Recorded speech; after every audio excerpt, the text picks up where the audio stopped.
Nós já estamos de volta com Manhã da Piedade e está na hora do nosso cafezinho, viu, gente? Pois é, convido você aí de casa a tomar um cafezinho nesta manhã de terça-feira. Você que, como eu, gosta de um bom café, então tem que conhecer o Café Riachuelo. Gente, o Café Riachuelo é o puro café com grãos especiais e também selecionados, viu? Do sul de Minas Gerais e também do Cerrado Mineiro. E é um café 100% arábica. Ele é torrado e é também moído artesanalmente. Então, você, dona de casa, a minha dica para você é leve nas compras o Café Riachuelo. Você também, viu, meu amigo, vai fazer as compras de casa? Leve aí o Café Riachuelo, leve o verdadeiro gostinho da roça. E não é de hoje, é desde 1962. Há 56 anos, gente, fazendo o Café dos Mineiros. E aí você me pergunta, onde eu vou encontrar, Síria, o Café Riachuelo moído na hora? Você vai encontrar no final da Avenida Paraná, ali na virada do Move, entre as ruas Santa Catarina e Tupis, a antiga Praça 1º de Maio, fica no centro de Belo Horizonte, próximo ao Mercado Central. E você, quer saber mais sobre o Café Riachuelo? Basta você ligar agora mesmo, o telefone aparece aí para você, código de área 31, o número é o 3212-7993, 3212-7993. Café Riachuelo, você já sabe, né? O ponto alto em café. E nós continuamos o nosso bate-papo aqui no programa com o doutor Fernando Nonato sobre meningite. Doutor, nós começamos a falar no último bloco sobre o que é a doença, né? O tratamento, os cuidados que as pessoas devem ter. Queria que o senhor falasse sobre os tipos de meningite, se, o mais comum, se tem algum que é mais perigoso. Claro. Então, assim, dentro dessas meningites infecciosas, né, que a gente está falando, as meningites bacterianas, elas tendem a ser com um aparecimento mais agudo e mais grave. Dentre as infecções virais do sistema nervoso central, a maior parte são pelos que a gente chama de enterovírus. São vírus do nosso, que acometem também o trato gastrointestinal. Sim. E a maioria delas é autolimitada, ou seja, a pessoa tem uma cura espontânea sem precisar usar nenhuma medicação específica. Por si própria mesmo. Isso, e são quadros mais leves geralmente. Então, dentro dessas bacterianas, tem uma bactéria que chama pneumococo, que entre os adultos, ela costuma dar um quadro um pouco mais grave, com mais sequelas e um pouco maior mortalidade também. Agora, todos os tipos podem levar a meningite crônica? Não.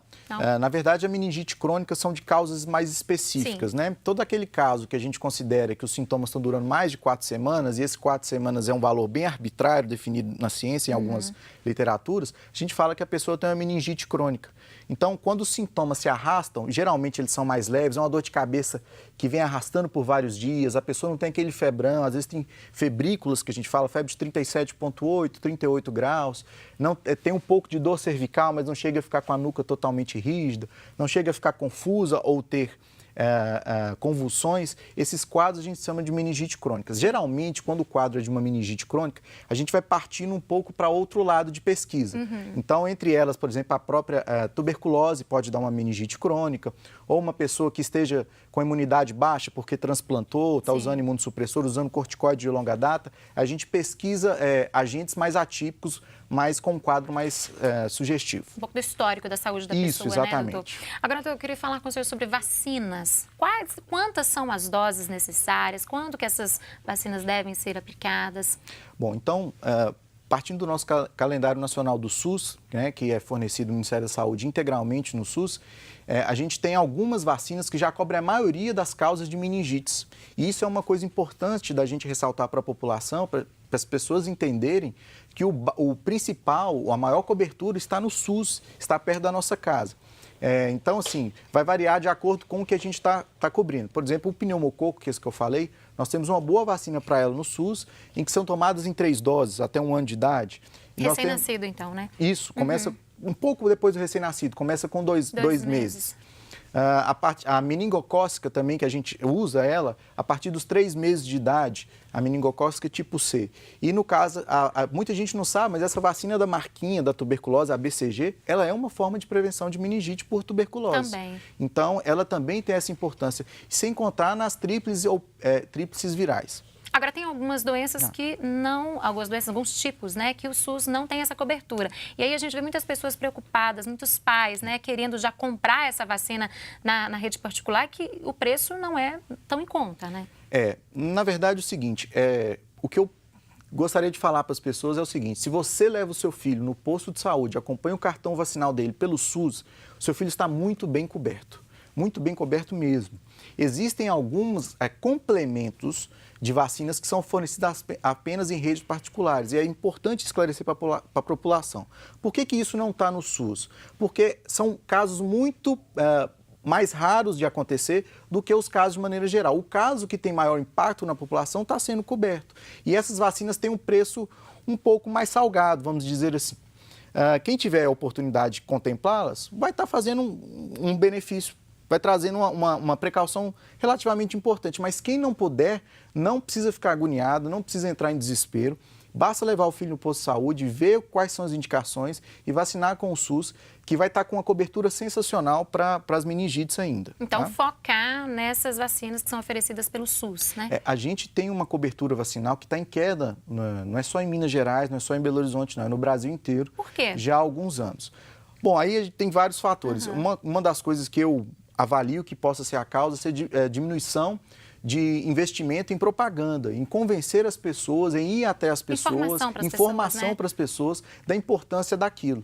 Então, você citou um caso dramático, né, que aconteceu no Brasil, acabou ganhando uma notoriedade pela família, um caso muito triste. E aí, assim, a gente vê as pessoas meio que em desespero, mas foi muito parecido com o que aconteceu com a febre amarela. A vacina já estava aí. Por que a gente não estava vacinando? Por que a gente deixou a população esquecer que tem que vacinar? Por que a gente não fica sensibilizando continuamente a população antes de casos esporádicos ou até surtos mais importantes, né? Então, eu acho que essa diminuição nesse contato, nesse ir atrás das pessoas é importante. Agora, doutor, aquelas pessoas que não foram imunizadas quando crianças, já estão na fase adulta, elas podem também procurar um posto de saúde para se imunizar? Podem e devem. Existem algumas indicações, então, pessoas de populações específicas com imunossupressão, elas têm um calendário vacinal específico, que inclusive é muito bem coberto pelo SUS, com vacinas que só tem, inclusive, em rede particular. Então, essas pessoas têm acesso gratuitamente a essas vacinas. Além do que, a população geral também tem algumas vacinas que podem ser aplicadas e devem ser aplicadas na fase adulta. A tríplice viral é uma delas. Agora, idosos também estão mais suscetíveis a desenvolver algum tipo de meningite? Sim, as meningites infecciosas, elas costumam acometer os extremos de idade que a gente fala. Então, ali até os 2 meses de idade, 3 meses de idade e depois dos 50, 60 anos de idade, a gente tem uma maior incidência. E pouca gente sabe, a gente fala muito de calendário vacinal para criança, mas existe o calendário vacinal do idoso, né? Para adultos e idosos, né? Então, assim, procurar o posto de saúde, se informar ou procurar o seu profissional de confiança é muito importante. Agora, em relação ao gênero, quem está mais suscetível? Homem, mulher, ou não tem uma definição quanto a isso? Nos primeiros meses de vida, né, essa meningite que acomete recém-nascidos e as crianças na primeira infância, a gente não tem uma diferença tão clara sobre isso, não. Na fase adulta, às vezes a gente vê um pouco de predomínio masculino, mas também não é uma coisa que dá para se dizer assim, é uma doença predominantemente sexo masculino ou predominantemente sexo feminino, não. É mais de autocuidado e condições de saúde básicas da pessoa, basais da pessoa. Agora, antes dos 2 meses, há alguma chance do recém-nascido, do bebezinho, ter meningite nesse período? Há uma chance, inclusive porque ele ainda não recebeu parte das vacinas e porque a imunidade dele é mais baixa. Então, é naturalmente mais baixa, né? Ele ainda não amadureceu o sistema imunológico dele. Então, é relativamente comum a gente trabalhar tanto na neonatologia, que são esses recém-nascidos até 28 dias, quanto criança com 1, 2, 3 meses. São faixas etárias com um acometimento maior do que, por exemplo, a população de 20, 30 anos de idade. Agora, doutor, para fechar nosso bate-papo nesta manhã, o senhor falava dessa dificuldade até do diagnóstico da doença, porque tem muitos sintomas incomuns, né, com outras enfermidades. Quais as principais informações as pessoas devem levar ali para o atendimento, para o consultório médico, dos sintomas, informações claras? Quais são as principais para o diagnóstico aí da meningite? Eu acho que tudo aquilo que chama atenção para o sistema nervoso, e eu vou explicar, tentar deixar mais claro, é importante as pessoas terem uma atenção especial, tomarem bastante cuidado. Então, se Casos de convulsão não podem ser nunca considerados normais. Ainda que seja uma pessoa epiléptica, ela deve ser consultada para avaliar se porque é descontrole da medicação ou o médico vai tentar avaliar se tem outros sintomas que a gente possa pensar numa infecção do sistema nervoso central. A febre alta contínua também não é normal.